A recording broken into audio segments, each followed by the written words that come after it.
Usually when I shoot a YouTube video, I like to talk and to teach from a place of wisdom after having gone through a challenge or after I've healed something. And I've done this on purpose because I've believed that it's best for a teacher to wait until that wisdom is acquired, until they are on the other side of a challenge, they've gone through something. Then they could look back and they could give the clear steps for others to go through that challenge or that healing process. But that's not this video. Today, I've decided to shoot this video as I am in the middle of healing something. I'm in the middle of a healing process. I'm in the middle of healing a profound trauma. And I'm doing this on purpose because I wanna show you a place of vulnerability and authenticity so that you can see what healing really looks like. I want you to see the pulling back the curtain of what it looks like to heal so that you can access this place inside of you and can access it without any shame, without any guilt, or without feeling like you're doing something wrong, which happens a lot with those of us in the healing community. We often think we're doing something wrong or we're not healing properly because we're watching YouTube videos or we're seeing social media of spiritual teachers and they seem to have everything figured out, and that can leave us sometimes feeling like we're not healing properly or we don't know how to heal properly. So in this video, I want to peel back the curtain and show you what I go through when I'm going through a healing process before I get to the other end. I'm not there at the other end. I don't know what the outcome's going to be yet because I'm in the middle of working with the wound right now, and I want to show you what that energy feels like right in the middle of it. A few weeks ago, I ordered this little gadget here. It's called a Whoop, and it's a Biometrics. It's kind of like an Oura Ring or an Apple Watch, but it's better because it's a lot more detailed in the biometrics that it measures in your body. And I did this because I wanted to see how my body was doing, to kind of assess, how I was sleeping, how I was recovering from exercise, what were my stress levels, all of these different biometrics the Whoop measures really accurately. And so I bought it, I put it on, and it spends 24 hours on my wrist. And for the first 7 days, the Whoop was kind of in this, it was calibrating. So I didn't get a lot of data. And then on the 7th day, something surprising happened. I looked at my heart rate variability. Heart rate variability is basically just the measurement of the time in between your heartbeats. And that time is indicative. It's a really important indicator to show you what the state of your nervous system is. So the better your heart rate variability, that means that your nervous system is in homeostasis, especially the balance between the parasympathetic and the sympathetic nervous system, your fight or flight nervous system and your relaxed nervous system. Heart rate variability shows you how flexible the nervous system is, and it shows you an overall health of your nervous system. So when I looked at my heart rate variability for the first few days when it started showing me the data, I was just absolutely devastated because it was showing me that my heart rate variability was abysmal. To give you an idea, heart rate variability in healthy adults is usually around mid-40s, that's the average, and my heart rate variability has been around 11 to 14, so that's how abysmal my heart rate variability was. And this really opened Pandora's box for me. It was something so simple, something so small. It was such a small little trigger. But as soon as I started seeing day in and day out that number so low, it really, like, something fell on me. Like, I came to this profound realization that this Pandora's box was opening, and there was just so much sadness, so much coming up just because of looking at that number. You see, if you had asked me how I was feeling, I would say that I was calm and peaceful on most days. But what my biometrics were showing me was that that wasn't the case at all. My perception of how my body was completely off. I didn't have an accurate perception of the state of my body. And that was really an earth-shattering reality for me. It also made me very deeply sad because it opened again the door to profound childhood trauma that I've been healing over the years. And I really came to this realization that the level of trauma in my body was much deeper than I understood on a conscious level. When I had that trigger, I had a lot of memories flooding in. So that small little, just looking at the heart rate variability, it opened a box, it opened a door from my subconscious, and a lot of memories came flooding in with that realization that my nervous system, the state of my nervous system was completely dysregulated, and I didn't even have a perception of that dysregulation.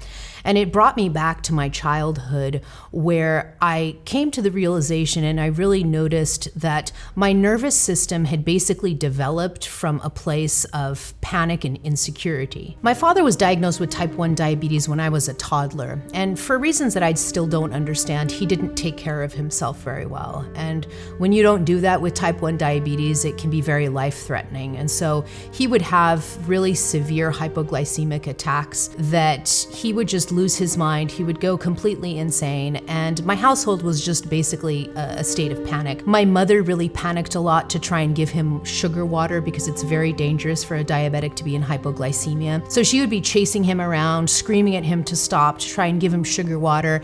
He would run away from her, and as a little child, I observed all of this chaos, and I developed a quirk. At that time, to me, seemed like a superpower, but it was really completely heartbreaking to me. I was able to actually perceive and show myself as being calm, even when I was panicking on the inside. And so I learned to go to my father with sugar water in my hand. And even though I was a little child, I understood that he didn't deal well with my mother's anxious energy. And so I would get to him and I would be calm, and I'd give him sugar water and he'd drink the water, and then the hypoglycemic attack would dissipate. Meanwhile, inside of me, I was in absolute panic. I was a small child, right? So I never really understood the depth at which that caused significant trauma in me and the depth of that trauma, because it seemed like something that was not a big deal at the time. But as I've been healing over the years, I've realized how devastating it is for a small child to be able to actually hold herself looking like she's calm while on the inside she's completely panicking. On top of all of this, all of the panic, that was going on in my household with my father's illness, I was also being sexually molested by a family member. And I think at the time I didn't tell my parents because my home was chaos. There wasn't any safety. There was so much attention to my father's illness that I didn't really feel like that could be, news that could be received well by my parents. And so I think that's the reasons why I never said anything to them. And so all of these things contributed to me developing a nervous system that was so completely dysregulated, and a nervous system and a body that I was not comfortable being in, that I didn't even know how to be in, that I didn't even know how to perceive what was going on inside of my body. I was that disconnected. So my nervous system really developed a default of being in what's known as sympathetic nervous system dominance. Fight or flight, anxiety was my common default. It was my normal state. And since you only know what you know, I've just lived my life thinking that that is perhaps the normal state, because my nervous system never had a calm default. It never experienced that calmness, that peace, that groundedness as a child. And so it didn't develop that way. And so I spent my whole life basically in this fight or flight dominance without even realizing that that was what was happening in me. And that's why I was saying that I was calm and peaceful, but my nervous system really wasn't in that state at all. Fast forward to a few weeks ago when I'm staring at my Whoop biometrics and I'm looking at the heart rate variability and just how abysmal it was. And all of those memories came up, not only of my childhood, how my nervous system developed, but also that tendency that I had to come to my father's rescue and try and avert possible catastrophe, even death. Even as a child, I knew my father was going to die really young. I had that spiritual intuition. I had that feeling. My dad had a lot of death energy in his aura. There was something in him that when he was diagnosed, it was almost like he didn't want to be here anymore, and so he slowly just let himself go. And as he did that, his family suffered tremendously. and his young daughter was the one that, because I had that quirk of being able to deal with him when he was in hypoglycemia, I ended up being his caretaker many times, trying to avert a catastrophe of him dying, of him going into, coma, which was a very big concern of ours, was that he would slip into a coma and he would die. We were just always, as a family, teetering on the edge of one catastrophe, one life-threatening catastrophe after the next. With all of these memories coming up, I did what I usually do when I'm going through a healing cycle. I grabbed my notebook. In this case, it's remarkable, but you can use a notebook. I grabbed my notebook and I started to write down some notes of things that were coming up and feelings that I had so that I could work through them. And I wrote down this. I am convinced that my father survived until the age of 50 because I saved his life on multiple occasions.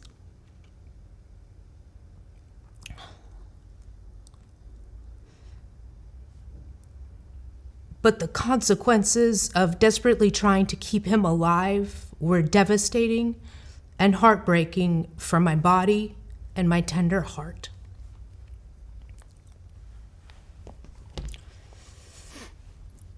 I thought a lot about, I've been thinking a lot about how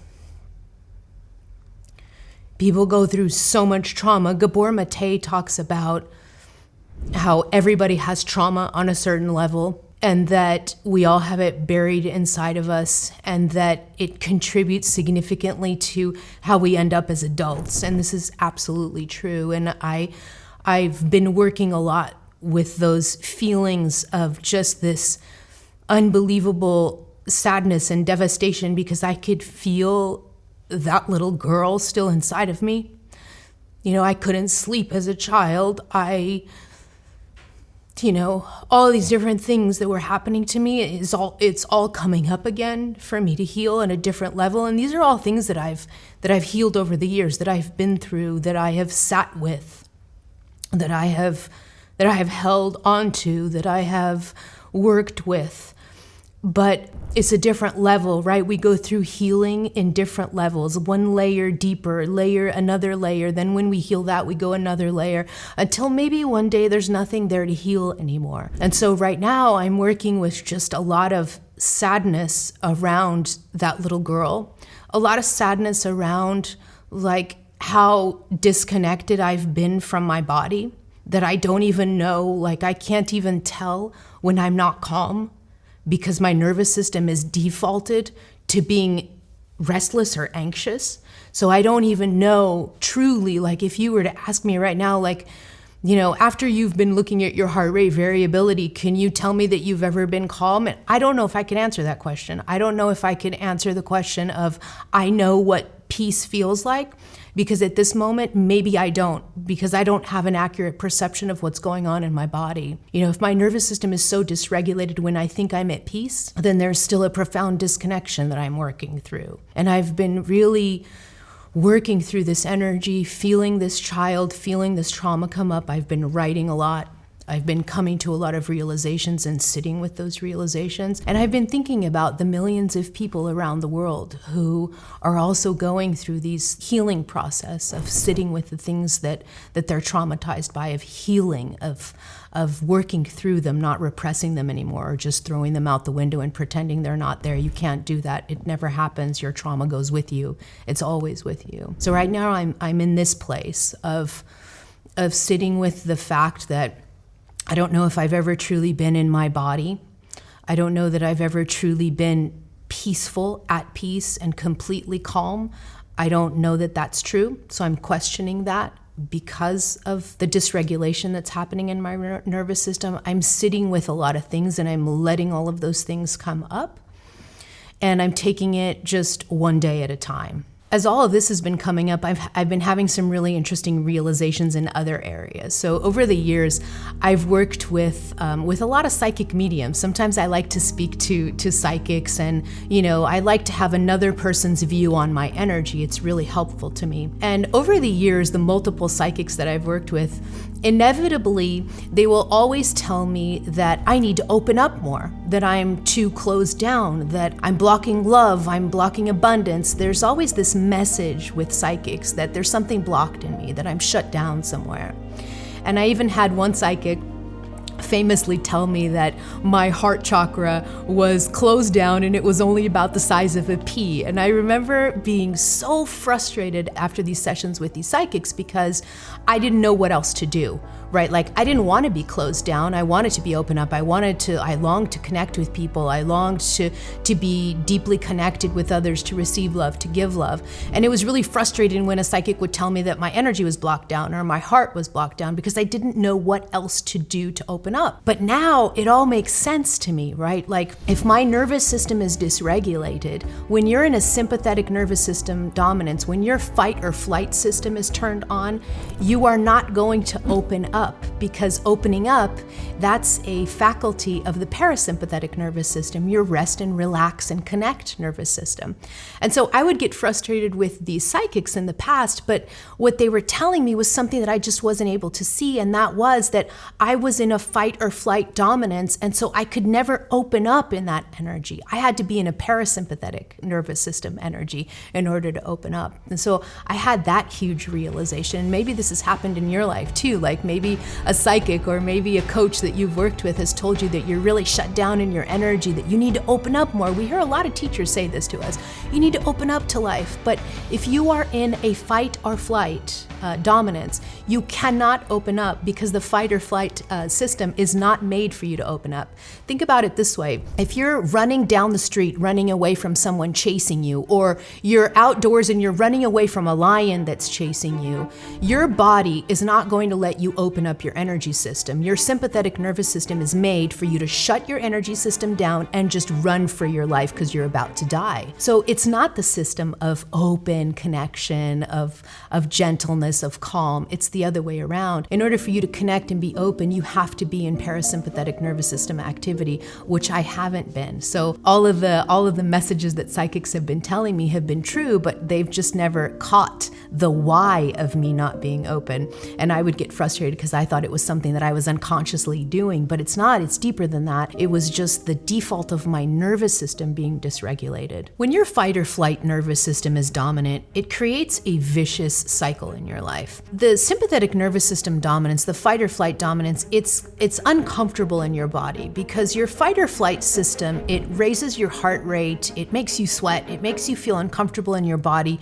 You may be even jittery, anxious, or restless. So it's uncomfortable. It's an uncomfortable state to feel inside of your body. So when you're in fight or flight, it causes discomfort, and that discomfort causes dissociation or disconnection from your body. The more disconnected you are from your body, the more uncomfortable that is, and the more uncomfortable you're in your body, the more your sympathetic nervous system activates even more. So it creates this vicious cycle that just keeps creating more sympathetic nervous system dominance, more disconnection, and then the more disconnected you are from your body, you don't even know what the body is saying to you or the messages that your body is giving you. Like me, for example, saying that I'm calm when my nervous system and my heart rate variability is clearly telling me that my nervous system is dysregulated. Your soul speaks to you through your body, through messages and sensations that it sends into your body.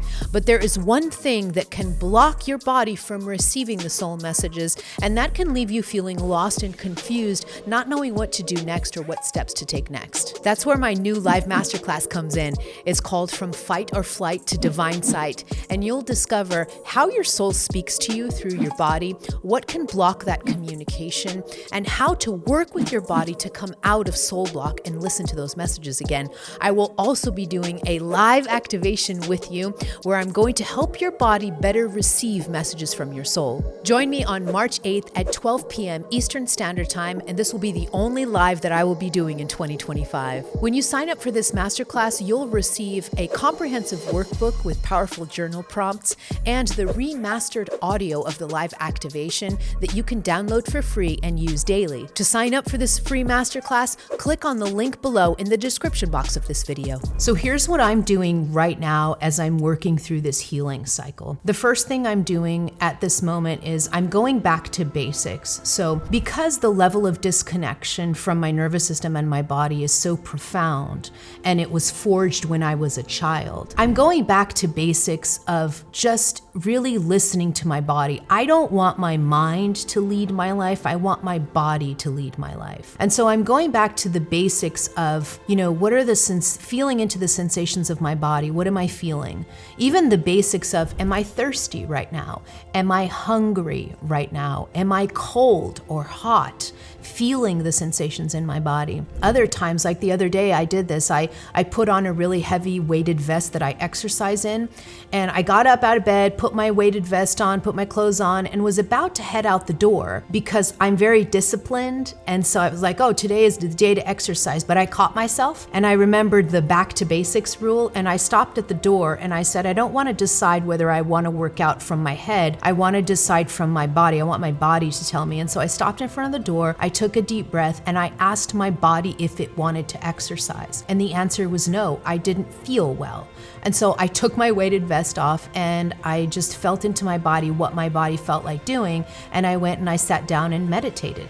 That's what I did. I've done other things, like I'll open my medicine cabinet. I have a medicine cabinet filled with supplements. I take a lot of supplements every day. And I've even been questioning whether I'm taking the supplements because my mind is telling me or my body is telling me. So what I've been doing lately is I'll open the cupboard and I'll look at all of my supplements in the cupboard and I'll say to my body, what supplements do you need today? And then I'll reach for the ones that I'm intuitively feeling called to reach for. These are some of the basic things I'm doing so that I start to understand and to feel inside of my body what it feels like for my body to decide, for my body to speak to me. It's really basic stuff. It may seem like completely like, what? You're asking yourself if you're thirsty? But for those of us that have trauma and for those of us that suffer from dissociation, if something bad has ever happened to your body, the likelihood that you have dissociated is really high. And so that means that you probably don't know how to communicate with your body. You probably don't know how to listen to it. And so going back to basics, just asking basic questions of your body so you can learn to listen to it is absolutely crucial. Another thing I'm doing is I'm writing a lot. So you can grab your notebook and write.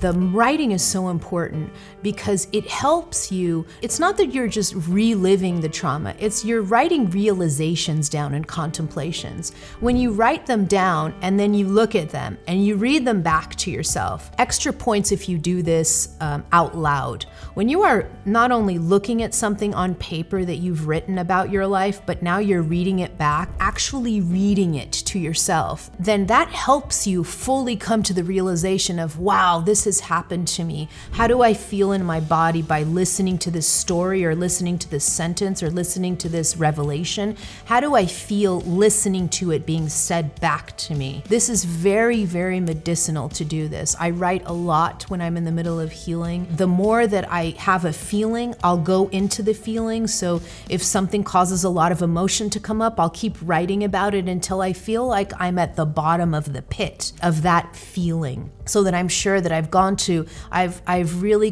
gone to the depth of the feeling that I have, and it's all being written down, and I could keep note of that so I could work with those musings, I could work with those contemplations and with those notes later on. Another thing I'm really relying heavily on right now is vagus nerve exercises. So the vagus nerve is the longest nerve in your body. It innervates a ton of internal organs, and it is the master nerve of the parasympathetic nervous system, your rest and relax nervous system. So the more exercises you do for your vagus nerve, the more your parasympathetic will activate and your sympathetic, the fight or flight, will deactivate. And so I've been doing a lot of simple exercises, for example, like deep, slow breathing. I will do humming, so I will hum or I will chant. Humming or chanting vibrates your vocal cords, and your vocal cords are innervated by the vagus nerve. I've been doing other things, like I will use pressure. Pressure also, deep pressure helps to activate your parasympathetic nervous system. All of these little things have been helpful. I've been scanning my body. I've been doing meditation, scanning the body, asking the body how it feels. These are some exercises that help activate the parasympathetic nervous system and the vagus nerve, and I've been doing that a lot so so that I could start to feel a semblance of calmness. My parasympathetic nervous system strengthens, so I'm not in that fight or flight dominance all the time. Another thing I'm doing is sleep hacks. So heart rate variability, the dysregulation of your nervous system, is very sensitive to sleep. So if you don't sleep very well, chances are your nervous system is not going to respond very well. And what's been funny about this is that the Whoop has actually helped me even with sleep, because I thought I was a much better sleeper than I actually am. I actually wake up a lot during the night without even noticing, and my Biometrics, it catches it because it's constantly looking at my sleep, what kind of sleep I'm having, so it tells me if I'm in deep sleep, REM sleep, light sleep. And I've been really surprised to notice that I sleep worse than I actually thought. And so I've been doing a lot of sleep hacks. So I didn't used to like to black out my room because I wanted to see the sun rise and get up with the sun, and the light was important to me, but I'm blacking out my room now, so I'm closing my blinds on my room. It's completely blacked out. I'm very sensitive to sound, so I'm using earplugs, an eye mask, and all of these things are really important. I'm providing hacks for myself so that I could try and sleep better. The higher the quality of my sleep, the more my nervous system will regulate, hopefully. And the last thing I'm doing that has been really helpful to me is sound vibration. So I have a big Tibetan bowl, and I will put that Tibetan bowl on my stomach, and then I will strike it.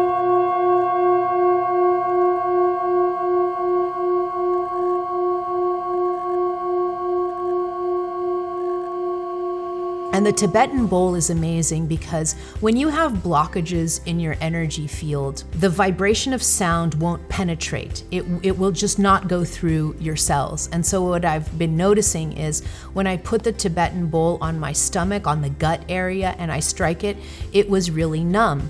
And the gut area is one of the places where your vagus nerve innervates a lot. The vagus nerve, there's a lot of little branches of the vagus nerve in your gut. It's very present there. And so the fact that the vibration wasn't entering my gut, there was a blockage there in energy. It's like my stomach wasn't alive. What Taoists call the lower dantian wasn't alive. And so I'm bringing vibration into that area so that I could grow the roots of the vagus nerve, kind of challenge those roots to grow more deeply down into the bottom of my body, into that first chakra, which is the root of your system. So it's important for your vagus nerve, for the parasympathetic nervous system, to be very active in your lower gut, because that is where the root of your system is. That's where you root into the earth, and that's the chakra that's also responsible for you feeling secure and safe and grounded on earth. So that's how I've been working with this healing cycle that I'm in right now. I'm still in the middle of it. I'm still not on the other side, but I wanted to give you an insight into what this looks like, into what my energy looks like when I'm going through a healing cycle, so that you can see it and not be afraid to go into these healing cycles yourself, not be ashamed, not feel insecure, to be vulnerable. It's really important for you to reach that state inside of you. And if you want to look more into what it really feels like for old souls to have these different emotions, sometimes heavier emotions, sometimes more complex emotions, check out this video here that I did about the complex inner world of an old soul. Cut!